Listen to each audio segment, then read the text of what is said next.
যাওঁ বৈকুণ্ঠলৈ তুমি নাকান্দিবা। শ্ৰদ্ধা জনাইছোঁ। ইয়াৰ পৰা বেছি দূৰ নহয় চাগে, নকটানি গাঁও বৰনামঘৰ নহয়। দেউতাই মোক কেইবাবাৰো নাম গাবলৈ মাতিছে। মোক দেউতাই কয় তই আহিবি, তই নাম গাবি। এবাৰ কি হ'ল জানো, দেউতাই নাম গাবলৈ মাতিলে, নাম গালোঁ। দেউতাই দক্ষিণা দিব লৈছে। মোৰ দেউতা মই যাওঁগৈ, মই তেজপুৰত নাম গাবলৈ যাওঁ।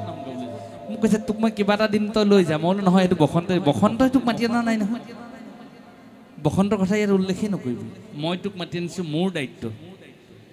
তই গোৱাপানভাগ লৈ যা।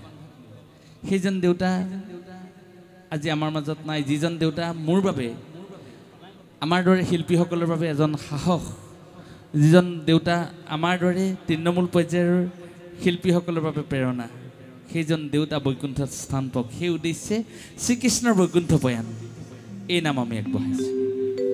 সকলোৱে গাব দেই, আপোনালোকে নাম ভাল পোৱা নাম এষাৰ গাম। আমি পৃথিৱীখনত আমি যে জন্মগ্ৰহণ কৰিছোঁ, আমি এদিন মৃত্যুৰ হ'ম, নমৰিম জানো? মৰিম, আমি এদিন মৰিম। আমি জন্মগ্ৰহণ কৰিছোঁ, আমি মৰিব লাগিব। আৰু মৰিবলৈহে জন্ম হৈছোঁ। মোৰ হাতত থকা এই বস্তুটো সৃষ্টি হৈছে, ই কিয় সৃষ্টি হৈছে? এই ধ্বংস হ'বলৈ সৃষ্টি হৈছে। এদিন পৃথিৱীত সৃষ্টি হৈছে, ই এদিন ধ্বংস হ'ব। পৃথিৱীখনত ক্ষয় যায়, পৃথিৱীখনত বিলুপ্তি ঘটে, পৃথিৱীখনত ধ্বংস হয়। এই নাম শ্ৰীমদ ভাগৱতৰ একাদশ স্কন্ধৰ উদ্ধৃতিয়ে আইসকলক সাক্ষী কৰি, পিতৃসকলক সাক্ষী কৰি এই নাম দেউতাৰ পবিত্ৰ চৰণলৈ আগবঢ়াই দিম। শ্ৰীমদ ভাগৱতৰ একাদশ স্কন্ধ। শ্ৰীকৃষ্ণই উদ্ধৱক বাৰে বাৰে কৈছে যে মই বৈকুণ্ঠলৈ যাম, তুমি নাকান্দিবা। তোমাৰ কন্দাটোৰ দায়িত্ব। আমাৰ আত্মীয় স্বজন এজন, মোৰ দেউতা, মোৰ পেহাদেউ, মোৰ মমাইদেউ মৃত্যু হ'লে কি কৰোঁ? আমি অকল বুকু ঢকিয়াই ঢকিয়াই কান্দো, দেখিও দুদিন জীয়াই থকা হ'লে ভাল আছিলে। তাতকৈ যেন আমি কিবা এটা কৰিব পাৰোঁ জানো? শনিবাৰে পেহাদেউ মৃত্যু হৈছে, দেওবাৰলৈ আমি ৰাখিব পাৰিম জানো? নোৱাৰোঁ নহয়। আমাৰ সেই ক্ষমতাটো নাই, কিন্তু আমি তেওঁ মৃতদেহটো বুক ধৰি লৈ আমি বুকু ঢকিয়াই ঢকিয়াই একমাত্ৰ কান্দিব পৰাটোহে আমাৰ ক্ষমতা। শ্ৰীকৃষ্ণই বাৰে বাৰে উদ্ধৱক কৈছে যে মই বৈকুণ্ঠলৈ যাম, তুমি নাকান্দিবা। কন্দাটো তোমাৰ উদ্দেশ্য নহয়। সেইকাৰণে আমাৰ মানুহ মৃত্যু হ'লে আমি কান্দিব নালাগে। আমি প্ৰভুক কি ক'ম? হে প্ৰভু, এই জীৱটো তোমাৰ কাৰণে পৃথিৱীলৈ আহিলে। মোৰ স্বামী আজি বৈকুণ্ঠ পৃথিৱী ত্যাগ কৰি তোমাৰ চৰণত যেন ঠাই পাওক, বৈকুণ্ঠত ঠাই পাওক তোমাৰ চৰণত। সেই জীৱক তুমি ঠাই দিয়া কৃষ্ণ। এই নাম আপোনালোকে লৈ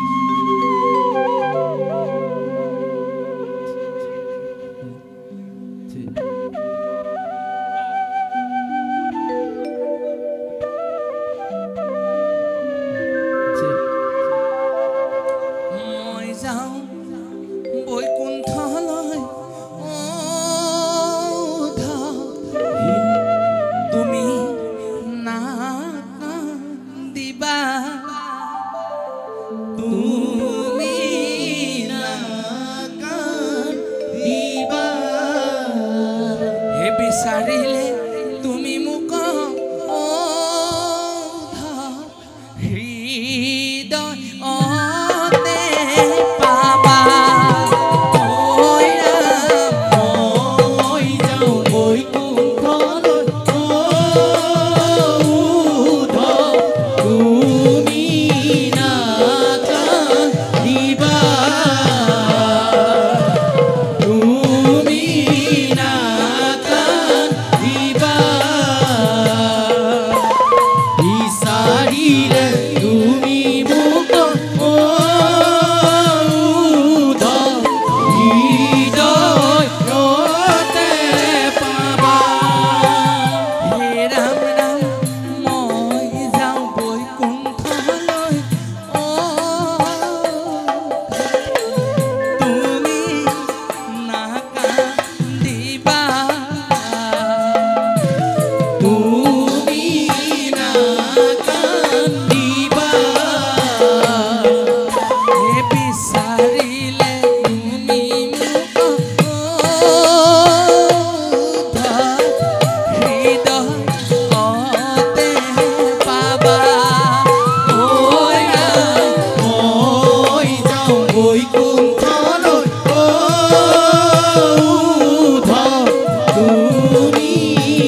শ্ৰীকৃষ্ণ বৈকুণ্ঠলৈ যাব উদ্ধৱে জানে প্ৰভু হঠাৎ বৈকুণ্ঠলৈ গুচি যায় মই কাৰ লগত থাকিম প্ৰভু তুমি যদি গুচি যোৱা মই দেখোন অকলশৰীয়া হৈ যাম মই প্ৰভু কাক লৈ জীয়াই থাকিম শ্ৰীকৃষ্ণৰ চৰণত ধৰি উদ্ধৱে খুব কান্দিছে আৰু শ্ৰীকৃষ্ণক বাৰে বাৰে কৈছে তুমি প্ৰভু বৈকুণ্ঠলৈ নাযাবা মোক এৰি থৈ নাযাবা তেতিয়া শ্ৰীকৃষ্ণই উদ্ধৱক কৈছে বোলে মই গ'লে লোকতমি নিবে বিমংগল সেই উদ্ধৱ মই যেতিয়া বৈকুণ্ঠলৈ যাম কি হ'ব জানানে উদ্ধৱে কৈছে প্ৰভু মই একো শ্ৰীমদ ভাগৱত একাদশ স্কন্ধত কৈছে কি কৈছে আৰু যেতিয়া বৰ্তমান আমাৰ সমাজখনত জল জল পটপটকৈ সেইবিলাকে চলি আছে মই গ'লে লোকত মিলিবি বিমংগল এই যে মোৰ সন্মুখত মানুহবিলাক যে দেখিছা যিদিনা মই বৈকুণ্ঠলৈ গুচি যাম সিদিনাখনিৰ পৰা অমংগল হ'ব হয় আৰু মই উদ্ধৱ ক'ত থাকোঁ প্ৰভু আপুনি দ্বাৰকাত থাকোঁ উদ্ধৱে কৈছে দ্বাৰকাৰ কি হ'ব জানানে উদ্ধৱে কৈছে মই প্ৰভু একো নাজানো দ্বাৰকা নগৰ সাগৰত যাই পুত হীৰা আৰু দ্বাৰকা নগৰখন সিদিনাখনিৰ পৰা সাগৰত তল যাব আৰু মই বৈকুণ্ঠলৈ গুচি যোৱাৰ লগে লগে দ্বাৰকা নগৰখন সাগৰত তল যাব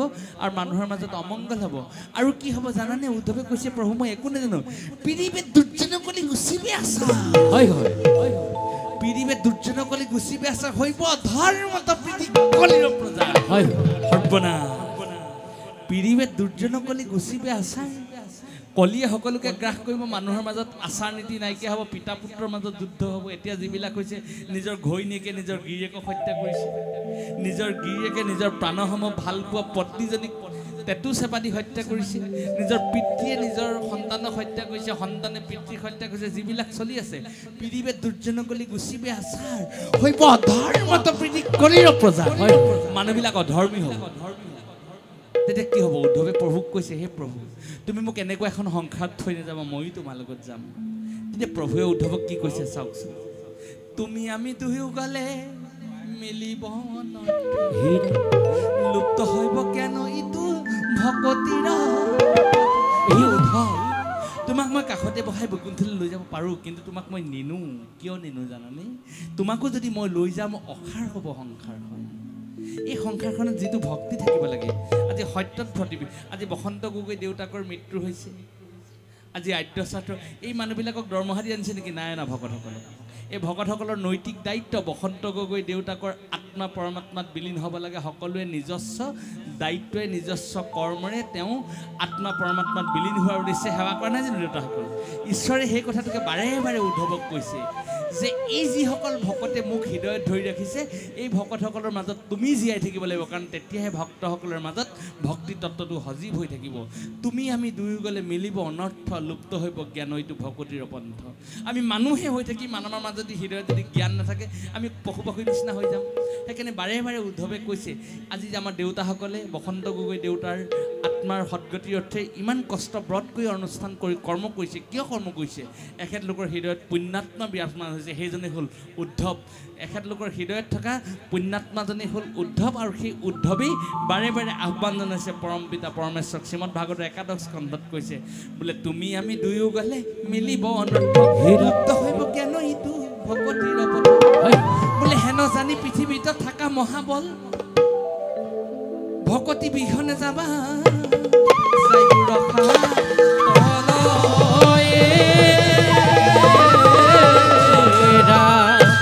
ইমান সুন্দৰ তত্ত্ব কথা কৈ প্ৰভু বৈকুণ্ঠলৈ গুচি গ'ল উদ্ধৱে বাৰে বাৰে প্ৰভুৰ চৰণত ধৰি কান্দিছে নাযাবা আমাক